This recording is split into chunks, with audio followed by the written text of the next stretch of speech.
दोस्तों यदि आप पशु परिचर एनिमल अटेंडेंट की तैयारी कर रहे होंगे तो उस सिलेबस के अंदर दोस्तों आपको पता होगा साइंस और मैथ भी बताई गई है। छोटा सा सिलेबस है, लेकिन दोस्तों यहां पर सिलेक्शन में इनका क्या रोल रहने वाला है। सबसे बड़ी बात है साइंस और मैथ इनका सिलेक्शन में क्या रोल रहने वाला है। क्या बिना पढ़े भी साइंस और मैथ बिना पढ़े भी क्या पशु परिचर में भी सिलेक्शन लिया जा सकता है, या फिर आप सिलेक्शन से बाहर हो जाओगे यदि साइंस और मैथ नहीं पढ़ोगे तो।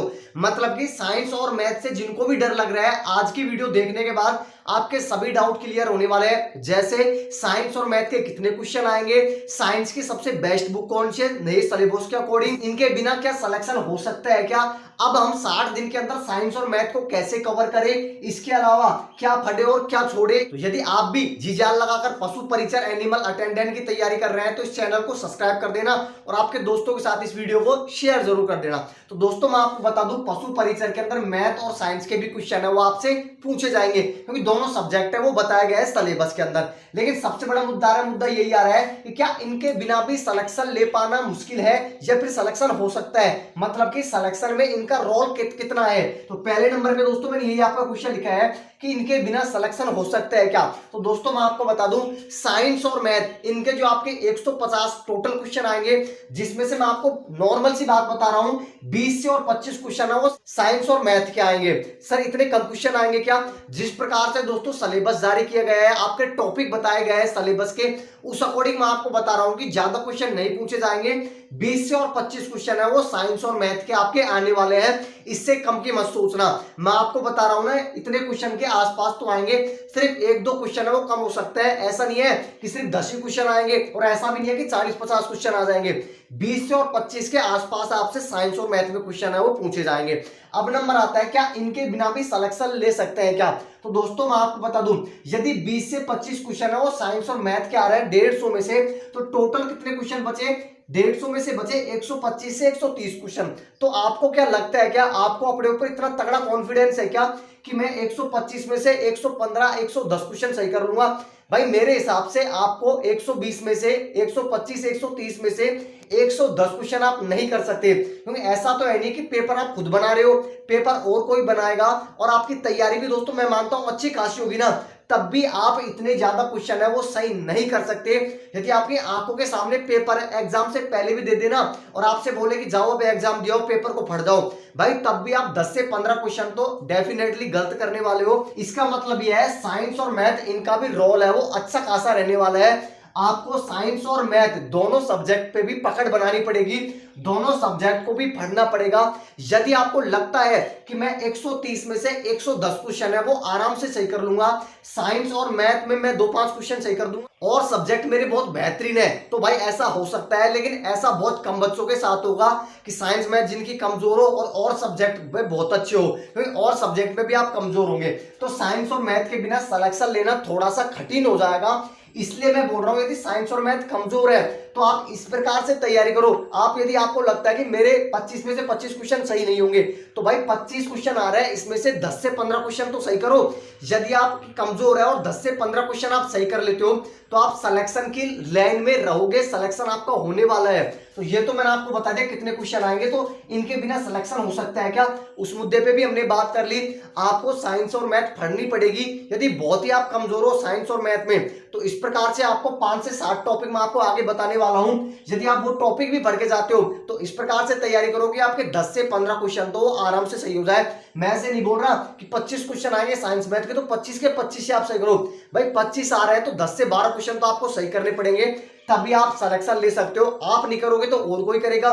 6000 बच्चे लेने हैं 5934 के आसपास और 17.5 लाख फॉर्म है, तो और बच्चे ले जाएंगे सिलेक्शन। तो इनके बिना सिलेक्शन लेना थोड़ा सा कठिन है। आगे हम चलते हैं दोस्तों, अगला नंबर आता है क्या पढ़े और क्या छोड़े। भाई सिलेबस ही छोटा सा है, साइंस का आपको 5 से 6 टॉपिक पढ़ने हैं, मैथ के भी आपको 5 से 6 टॉपिक पढ़ने हैं, तो छोटा सा सिलेबस है, इसमें क्या छोड़ोगे। सिलेबस के अंदर जो भी टॉपिक दे रखे हैं वो सभी के सभी टॉपिक आपको पढ़ने हैं। जब आप सभी के सभी टॉपिक आप पढ़ लोगे, सिर्फ मैथ में यदि आपकी दोस्तों मैथ कमजोर है तो 6 टॉपिक दे रहा है उसमें से 3 से 4 तो पढ़ के जाना, नहीं तो बाद में पछताओगे। तो आपको इस प्रकार से तैयारी करनी है, क्या पढ़ना और क्या छोड़ना है। इसमें छोड़ना तो क्या है, जो भी टॉपिक है 60 दिन में आराम से क्लियर हो जाएंगे। तो सभी के सभी टॉपिक आपको पढ़ के जाने हैं, कुछ नहीं है, क्योंकि छोटा सा सिलेबस है साइंस और मैथ का, तो पढ़ के चले जाना। यदि मैथ पूरी कवर नहीं कर सको ना तो साइंस तो कवर कर लेना।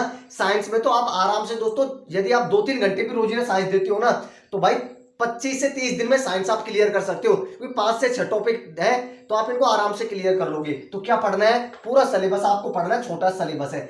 तीसरे नंबर पे है, तो क्या हमारे पास 60 दिन का समय बचा है, तो 60 दिन के अंदर साइंस और मैथ जो भी सिलेबस दे रखा है ये क्या कवर हो सकता है क्या? भाई बिल्कुल हो सकता है।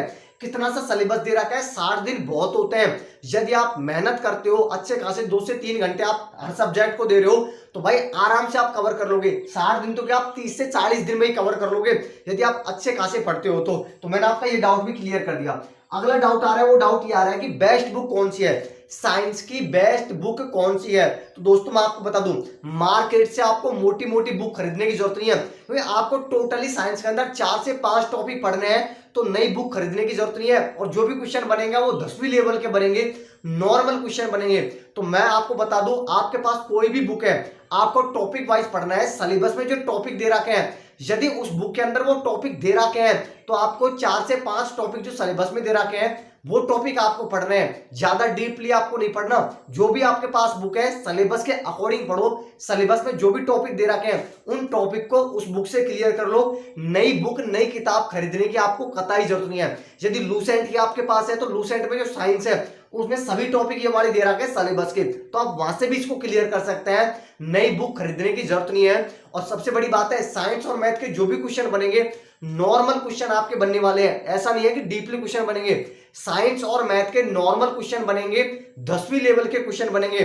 जब आप पेपर दे के बाहर निकलोगे ना, तो आप खुद बोलोगे कि साइंस और मैथ तो बिल्कुल सरल पूछी गई है, क्योंकि भाई साहब 10वीं पास भर्ती है तो नॉर्मल क्वेश्चन बनेंगे। मैं मान सकता हूं कि 2 से 3 क्वेश्चन है वो हार्ड बन सकते हैं, लेकिन सभी क्वेश्चन आपसे कटे नहीं पूछे जाएंगे, नॉर्मली पूछे जाएंगे। ये तो हमने साइंस और मैथ पे बात कर ली। अब दोस्तों मैं आपको बता दूं, 1 दिसंबर को आपकी एग्जाम लगने वाली है। अब आपके पास 60 से 65 दिन का समय बचा है, तो मैं वापस बोल रहा हूं, यदि आप 3 से 4 घंटे पढ़ रहे हो, तो अब जो समय आ गया है वो अंतिम समय है। इसमें आपको क्या करना होगा, जो टाइम है दोस्तों, ये मैनेजमेंट आपको ज्यादा करनी पड़ेगी, टाइम ज्यादा देना पड़ेगा सब्जेक्ट को, सिलेबस को टाइम ज्यादा देना पड़ेगा। यदि आप 3 से 4 घंटे पढ़ रहे हो, तो अब इनको बढ़ाकर आप 7 से 8 घंटे पढ़ो। 60 दिन की बात है, 60 दिन आप 7 से 8 घंटे पढ़ लोगे ना, तो सिलेक्शन ले जाओगे। यदि आप 7 से 8 घंटे नहीं पढ़ते हो, सिलेक्शन कवर नहीं करते हो, तो यूं मान लेना आपको आगे की भर्तियों में बैठना पड़ेगा। यदि आप यहां पर सिलेक्शन ले जाते हो, तो आपको आगे भटकना नहीं पड़ेगा। तो आज की वीडियो आपको कैसी लगी कमेंट करके बताना।